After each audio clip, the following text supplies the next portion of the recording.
Yo, what is good? What is good? So, today we are going to be doing a follow-up to my most recent video where we did a tier list of the Eastern Conference. Today we're going to be doing a tier list of the Western Conference, roughly 44 games into the season. Today is January 26th. We have just seen that Doc Rivers is officially the head coach of the Milwaukee Bucks, and we have seen the first couple of games of Pascal Siakam on the Indiana Pacers, as well as Terry Rozier on the Miami Heat. Not much has changed in the Western Conference over the last few weeks. There haven't been nearly as many trades in the Western Conference, but that does not mean that the power rankings have not shifted a little bit. So we're going to start off today with the Dallas Mavericks. Dallas Mavericks are sitting at the number 8 seed so far this season at a 24-20 record. Obviously, Luka Doncic has been that guy. He is incredible as always. Just got named to his 5th All-Star team. But the team around him, as has been the case most of his career, has not been up to par. They had a great start to the season, but so far they've been playing about 500 basketball. Not good enough for me to really see them as a contender right now, unless Luka Doncic goes full supernova in the playoffs. As for right now, I think I'm going to have to put them around the play-in. They are the 8th seed after all, right in the thick of the play-in. I don't really see them taking over the Phoenix Suns, Clippers, Nuggets, Thunder, or Timberwolves so far, but we're getting ahead of ourselves. We're going to call this the play-in tier. Next, we got the Denver Nuggets. Denver Nuggets are 31-15 so far this season, good enough for the 3rd seed in the Western Conference, a game and a half back of the 1 seed. They've been as good, if not better, than they were last year in the regular season, even if Nikola Jokic is not playing at the MVP level that we've expected over the last few years.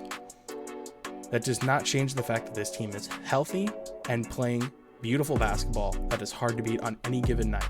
They just broke the Celtics' 20-game home win streak this season, and as hard as that was for me to watch, it was incredible to see how smooth the Denver Nuggets are on offense. I can't put the Denver Nuggets anywhere but a contender tier at the moment because they are the defending champions. Who is going to show that they can beat them consistently in a 7-game series? Next, we got the Golden State Warriors. Golden State Warriors are 19-23 so far this season. They're the 12th seed in the Western Conference. They've just looked in a funk all season. Andrew Wiggins isn't as good as he was in 2022.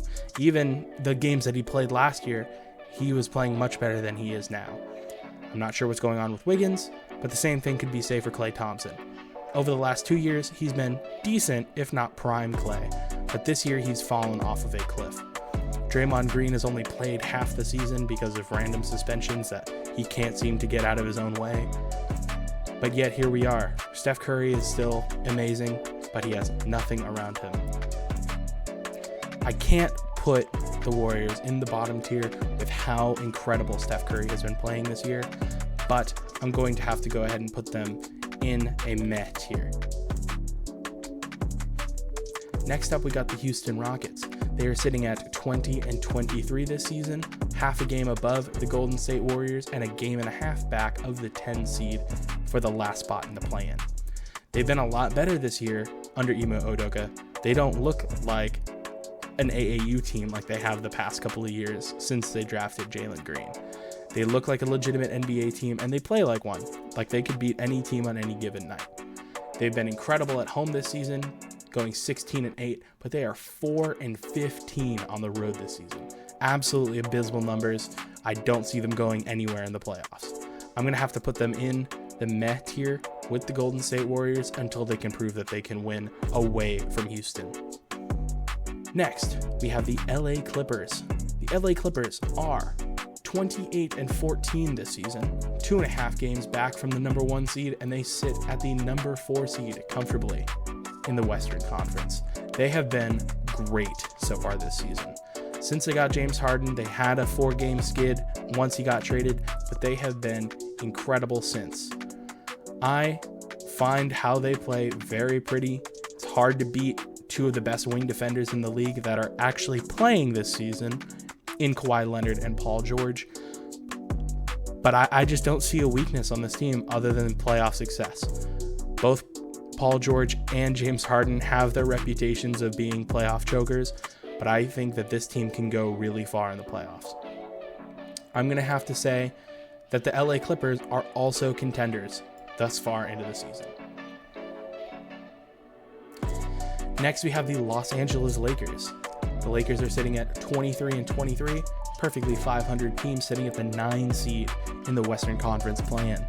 The Lakers just haven't looked that good. The supporting cast around LeBron and AD has not been there. I saw something a few days ago that in 2023, Anthony Davis played 90 games and only missed 6. He has been incredibly durable over the last calendar year, but it hasn't resulted in regular season wins for the Los Angeles Lakers.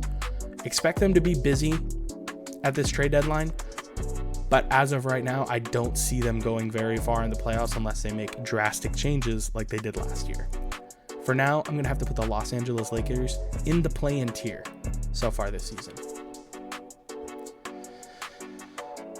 Next is the Memphis Grizzlies, who are sitting at 17-27 this year. They had a horrible start to the season without Ja Morant. Played pretty well once he came back from his suspension, and now that he is out for the season, they've gone back to being pretty bad.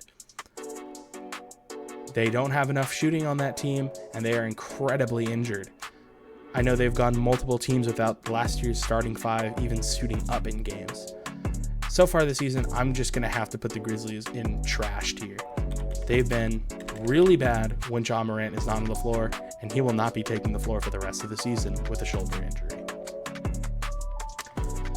Next is the Minnesota Timberwolves. The Timberwolves are the number 1 seed in the West. They are 32-13 this season, half a game above the 2nd seed in the Western Conference. While the Timberwolves have been incredible on defense, posting one of the best defensive ratings we've seen in the last decade, I don't know that they are truly contenders until we see them in the 2nd or 3rd round of a playoff run. They lost to the Nuggets in 5 games last year, and although Anthony Edwards is incredible, I don't see them quite as contenders. But I will say that they are a really good team that can be dangerous in the playoffs. Next, we have the New Orleans Pelicans. New Orleans Pelicans are sitting at 26-18 so far this season as the number 6 seed in the Western Conference. They've been playing really well. Zion Williamson has not really been talked about this year, but he's been incredibly efficient, if not the high-level scorer that we expected to see after his 2nd season in the NBA. This team has been really good, but they still are sitting at the 6th seed, tied with the Phoenix Suns at the moment. And I don't know if we've seen enough playoff success for them to be really in the next tier up. So for now, I think they're going to be sitting in the play-in tier with the Mavericks and Lakers. Next, we have the Oklahoma City Thunder. Oklahoma City Thunder are one of the youngest teams in the NBA, and yet they're still only a half a game back from the 1st seed in the Western Conference with a 31-13 record so far through 44 games. They have been incredible. I was lucky enough to get to see the Oklahoma City Thunder in person earlier this season, play my Boston Celtics, and Shea looks all the part of an MVP candidate. Chet Holmgren is right now my Rookie of the Year, and this team is just incredible to watch.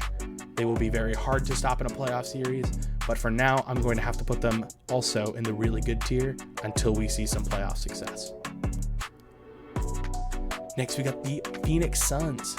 Phoenix Suns, after a slow start to the year, dealing with a lot of injuries, they are sitting at 26-18, currently on a 7-game win streak. They are tied for the 5th seed in the Western Conference with the New Orleans Pelicans, and they've looked really, really good the last few weeks. As I said, they're on a 7-game win streak with Kevin Durant putting the team on his back. Devin Booker has played well in the point guard role that he's taken over this season, and Bradley Beal, when he plays, has also looked good. I don't know if this team is a contender solely because of the question marks I have about their depth, even if Grayson Allen has been a really good pickup this offseason. For now, I'm going to have to put them in the really good tier, but they could definitely move up to contenders if they continue this hot streak they're on. Next, we have the Portland Trailblazers. Portland Trailblazers, as the second worst team in the Western Conference, have a 13-31 record. They are not that good this year.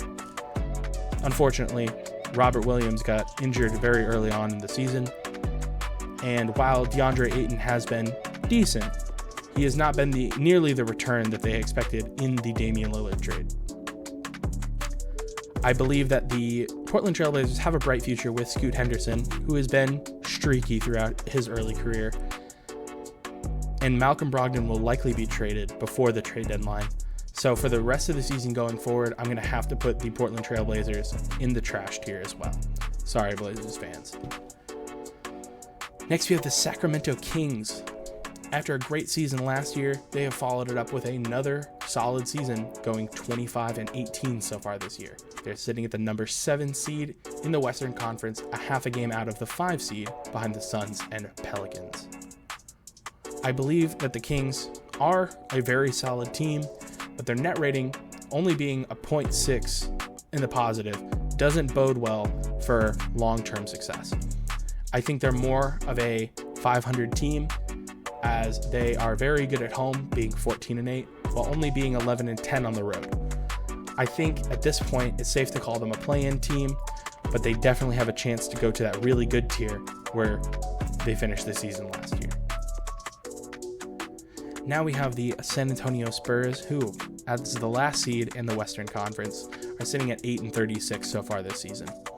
Victor Wembanyama has been on a tear for his last few games. Even if he's only playing 24 minutes a night, he is stuffing the stat sheet, leading the league in blocks as a rookie.